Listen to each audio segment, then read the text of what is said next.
আমাকে সবাই অনেক অনেক টেক্সট দিচ্ছে, জিজ্ঞেস করছে এখানে কয়দিনের লিভ ঈদের জন্য।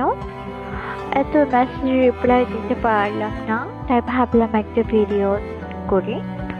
আসলে এটা বাড়িতে যারা কাজ করে অফিসের লেভেলে তাদের সবারই হচ্ছে 4 দিন করে লিভ, এর মধ্যে তো 2 দিন উইকেন্ড যোগ হয়েছে যেটা আমরা ফ্রি পাই, আর হচ্ছে 2 দিন এক্সট্রা।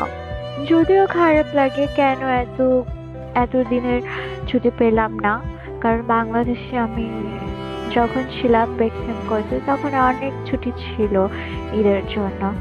বাট ব্যাপার না, ঈদের ছুটি না থাকলেও আহ, আমাদের ঈদ প্রতিদিন মনটা একটু খারাপ। আব্বু আম্মু ভাই বোন সবাইকে ছাড়া 4টা ঈদ কাটিয়ে ফেললাম তো বাড়িতে। তো আমার একা একা ঈদ করা হবে এবারও, কি আর করা।